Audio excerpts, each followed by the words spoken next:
अस्सलाम वालेकुम स्टूडेंट। आप सब कैसे हैं? Welcome to my YouTube channel math concept. आज हम 9th क्लास की एक्सरसाइज 1.1 के कुछ क्वेश्चन करेंगे और उसमें जो डेफिनेशन है उसके बारे में पढ़ेंगे। तो क्वेश्चन नंबर 1 है फाइंड आर्डर ऑफ मैट्रिक्स। तो आर्डर के लिए आपको तो एक मैट्रिक्स का पता होना ज़रूरी है और दूसरा आर्डर क्या होता है। ठीक है, तो सबसे पहले हम मैट्रिक्स को देख लेते हैं कि ये मैट्रिक्स क्या चीज़ है। तो मैट्रिक्स एन अरे ऑफ नंबर, यानी एन अरे ऑफ नंबर। अरे का मतलब है कि कुछ एलिमेंट को ख़ास तरतीब से, मिसाल के तौर पर अगर 1 उसके नीचे -1, 2 2, देखें कि ये तरतीब बन रही है। इस तरह 2 2 भी तरतीब के साथ है, 3 0, अगर इस तरह हमें देखें तो ये भी तरतीब के साथ है। यानी कुछ एलिमेंट को ख़ास तरतीब से एक स्क्वायर ब्रैकेट में बंद कर देने को हम मैट्रिक्स कहेंगे। ठीक है स्टूडेंट। उसके बाद हमें आर्डर के लिए रो का पता होना ज़रूरी है और कॉलम का पता होना ज़रूरी है। तो रो बेसिकली क्या होती है? Horizontal structure of matrix.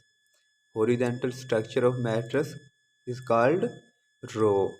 Horizontal structure क्या है? ये जो इस तरह, ये हॉरिजॉन्टल। इस तरह कॉलम क्या है? Vertical structure of matrix. Vertical का मतलब है कि ऊपर से नीचे, यानी ये जो मिसाल दी यानी ऊपर से नीचे की तरफ एलिमेंट लिखे जा रहे हैं। इस तरह ये भी कॉलम मैट्रिक्स की मिसाल है। तो हम क्वेश्चन देखते हैं कि ऑर्डर मैट्रिक्स ए दिया हुआ है, उसके एलिमेंट 2 3 -5 और 6 है। तो ऑर्डर के लिए सबसे आपने पहले नंबर ऑफ रो देखना है और बाद में नंबर ऑफ कॉलम देखना है। तो नंबर ऑफ रो कितनी इसमें होगी? मैं आपको पहले बता चुका हूँ कि नंबर रो किसे कहते हैं? हॉरिजॉन्टल स्ट्रक्चर, यानी ये और इस तरह ये। तो रो की कितनी तादाद होगी? 1 और ये 2, और दरमियान में आपने बाई लगाना है। तो कॉलम कितने होंगे? एक ये, यानी वर्टिकल स्ट्रक्चर कितना होगा? ये एक ये, तो कॉलम भी 2 है, तो इसका आर्डर क्या हो गया? 2/2। इस तरह एक मैट्रिक्स हमें ई दिया है, तो इसका हम आर्डर फाइंड कर लेते हैं। इसमें आप पहले देखें कि नंबर ऑफ रो कितनी है। एक ही नंबर ऑफ रो ये है, एक ये है और ये। कितनी नंबर ऑफ रो होगी? 3। और इसमें नंबर ऑफ कॉलम आप देखें कितने हैं? 1 और 2। तो इसका आर्डर क्या हो गया? 3/2। इस तरह एक हमें मैट्रिक्स जी दिया हुआ है, इसका हमें कहते हैं कि आप आर्डर फाइंड करें। तो हम इसमें नंबर ऑफ रो पहले देखेंगे। और ध्यान आपने ये रखना है कि जब आपने ऑर्डर उसका लिखना है ना मैट्रिक्स का, तो पहले आपने नंबर ऑफ रो को चेक चेक करना है कि कितनी है, उसको लिखेंगे, बाद में नंबर ऑफ कॉलम लिखेंगे। मिसाल के तौर पे इसमें एक रो ये है, एक ये है और एक ये है, तो नंबर ऑफ रो कितनी होगी? 3। तो नंबर ऑफ कॉलम देख लें, एक ये है, एक ये है और ये, तो कॉलम भी इसमें 3 हो गए, तो इसका आर्डर क्या हो गया? 3/3। अब क्वेश्चन नंबर 2 में हमें कहते हैं कि which of the matrix are equal. तो दो मैट्रिक्स कब इक्वल होंगे उसको हम देख लेते हैं। इक्वल मैट्रिक्स की डेफिनेशन में हम आते हैं।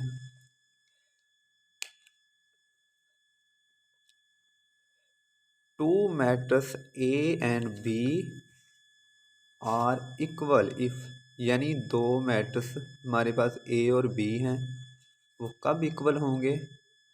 जब आर्डर ऑफ ए, आर्डर का आपको पता चल चुका है, इज इक्वल टू होगा आर्डर ऑफ बी। यानी ए और बी दो हमारे पास मैट्रिक्स हैं, कब इक्वल होंगे? जब उनका आर्डर, यानी ए का आर्डर और बी का आर्डर इक्वल होगा। दूसरे नंबर पे दूसरी शर्त इसके लिए क्या है कि their corresponding entry are equal, यानी अगर इधर 3 है तो दूसरे जो मैट्रिक्स है पी मैट्रिक्स है उसमें भी 3 होना चाहिए। अगर इधर 2 6 है और उधर भी 2 6 होना चाहिए। तो कुछ एग्जाम्पल हम करेंगे जिससे आपको अच्छी तरह क्लियर हो जाएगा। मिसाल के तौर पर मैट्रिक्स ए दिया हुआ है 3, बी दिया हुआ है 3 5 और सी दिया हुआ है 5 - 2, और इस तरह एफ दिया है 2 6, जी दिया है 3 - 1 3 + 3 और आई दिया है हमें 3 3 + 2। अब आप मैट्रिक्स ए को चेक करें कि मैट्रिक्स ए में इसका पहले ऑर्डर फाइंड, कितना ऑर्डर 3, यानी एक ही रो है एक ही कॉलम है तो इसका ऑर्डर क्या है 1 by 1। तो आपने ऐसा मैट्रिक्स ढूंढना है जिसका ऑर्डर 1 by 1 हो और वो भी 3 हो। तो बी तो नहीं होगा, ज़ाहिर सी बात। अब सी क्या 5 - 2, 5 - 2 कितना बन रहा है 3, तो इसका मतलब है कि ए और सी इक्वल होंगे। अब बी को चेक कर लेते हैं। पहला एलिमेंट क्या है 3 है, दूसरा क्या है 5 है। तो अब देखें कि 3 और 5 हमें कहाँ मिल रहा है, यहाँ तो नहीं मिलेगा और ये भी नहीं मिलेगा। 3 - 1 2 बन रहा है, इसका मतलब ये तो मिलेगा नहीं। तो ये देखें 3 3 + 2, ये 3 और ये कितना बन गया 5 बन गया। तो ये क्या था 3 और 5, ये भी 3 और 5। इस तरह हम लिख सकते हैं कि बी और आई दोनों इक्वल हैं। अब हमारे पास एफ और जी रह गया। तो एफ में 2 6 है और जी में 3 - 1 कितना बन गया 2, 3 + 3 6, 2 और 6। क्या ये दोनों आपस में बराबर होंगे? जी हाँ बिल्कुल होंगे, क्योंकि ये भी 2 और 6 है, ये भी 2 और 6 बन रहा है। तो हम क्या लिख सकते हैं कि एफ और जी दोनों आपस में इक्वल हैं। तो उम्मीद करता हूँ कि बच्चों आपको ऑर्डर ऑफ मैट्रिक्स और इक्वल मैट्रिक्स की समझ आ गई होगी। अब हम एक क्वेश्चन करते हैं जिसमें ए बी सी और डी की वैल्यू हमें फाइंड करनी है। बेसिकली ये एक्सरसाइज का 3rd क्वेश्चन है, बहुत इंपॉर्टेंट क्वेश्चन है, बार बार बोर्ड के एग्ज़ाम में पूछा गया है। तो हम चलें फाइंड करते हैं। हमारे पास एक मैट्रिक्स दिया हुआ है A+3, A+2B, C-1 और 4D - 6, और दूसरी साइड पे हमें राइट साइड पे बस उसके इक्वल मैट्रिक्स एक दिया है 0 - 7 3 2D। तो सबसे पहले हम आपको पता होना चाहिए कि जो पहले मैट्रिक्स का पहला एलिमेंट है दूसरे मैट्रिक्स के पहले एलिमेंट के बराबर होगा। इस तरह दूसरा दूसरे वाले के, ये जो तीसरा है तीसरे वाले की, और चौथा है चौथे वाले की। तो इसको हम यानी अगर A+C है तो इसको 0 के बराबर हम रख के वैल्यू फाइंड कर सकेंगे।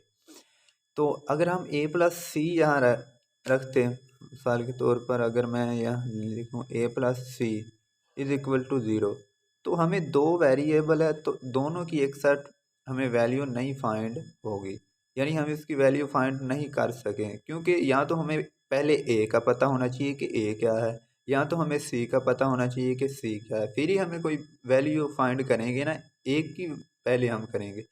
तो ये देखें कि C-1 ये किसके बराबर आ रहा है 3 के। C-1 = 3। तो यहाँ से हम अगर -1 को उधर ले जाएं तो इधर माइनस हो रहा है तो उधर जाके प्लस हो जाएगा। C = 3 + 1, तो कितना आ जाएगा C = 4 आ जाएगा।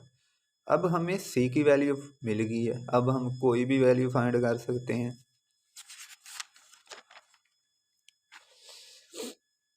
तो A+C यानी A+C ज़ीरो के इक्वल है।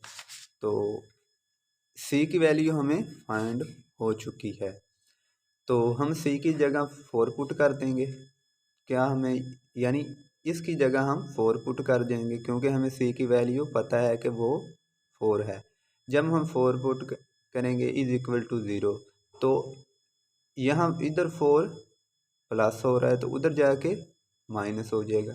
तो a इज इक्वल टू -4। तो इस तरह हमें a की वैल्यू भी मिल गई।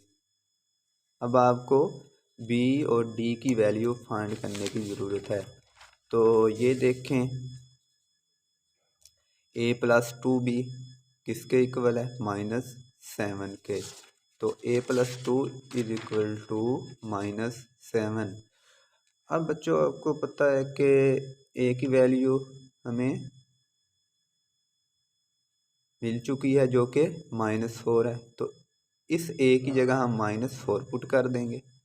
प्लस 2 भी वैसे ही रहेगा इज इक्वल टू -7। अब देखें कि 2b ये तो मल्टीप्लाई हो रहा है ना, इसको तो हम आखिर में देखें। इस b के अलावा हमारे पास कोई रिमेनिंग टर्म है? जी है, -4 है। तो आप इधर उधर ले जाएं इसको। इधर माइनस हो रहा है और उधर जाके प्लस हो जाएगा। तो हमें क्या हासिल होगा? 2b is equal to -7 plus 4। तो अब 4 और 7 में से जब आप इसको सब्सट्रैक्ट करेंगे तो हमें -3 हासिल होगा। तो 2b इज इक्वल टू -3 और 2 इधर मल्टीप्लाई हो रहा है। जब हम मुसावी को उधर लेके जाएंगे तो ये डिवाइड हो जाएगा। इस तरह हमें b की वैल्यू क्या मिल जाएगी? -3/2। अब देखते हैं हम d की वैल्यू। तो पहले देखिए कि 4d - 6 किसके बराबर है? 2d के बराबर है। तो इसको हम लिख लेंगे। तो 4d - 6 is equal to 2d। तो आप 2d को इधर ले जाएं और -6 को उधर ले जाएं। 4d और 2d इधर क्या हो रहा है? प्लस हो रहा है तो इधर आके माइनस हो जाएगा। 4d - 2d और जो 6 है इधर माइनस उधर जाके जमा हो जाएगा तो 6 बन जाएगा। 4d में से जब 2d को अब माइनस करेंगे तो क्या हासिल होगा? 2d is equal to 6। अब हमें d की वैल्यू फाइंड करनी है क्योंकि बेसिकली हमें कंसर्न है कि हमें d की वैल्यू फाइंड करनी है। तो 2 इधर क्या हो रहा है? मल्टीप्लाई हो रहा है तो उधर जाके डिवाइड हो जाएगा। d is equal to 6 divide 2। जब 6 को 2 से डिवाइड करेंगे तो हमारे पास आंसर जो होगा वो 3 आ जाएगा। तो बेसिकली हमने वैल्यू फाइंड कर ली। a की वैल्यू हमें -4 मिली, b की वैल्यू -3/2 और c की वैल्यू हमें 4 मिली और d की वैल्यू हमें 3 मिली। तो ये था हमारा पहला लेक्चर। उम्मीद करता हूँ कि आपको समझ आ गई होगी। आपने इसकी प्रैक्टिस भी करनी है और कोई भी क्वेश्चन हो आपने कमेंट सेक्शन में कोई भी क्वेश्चन हो आपने पूछना है। और अगर आप हमारे चैनल पर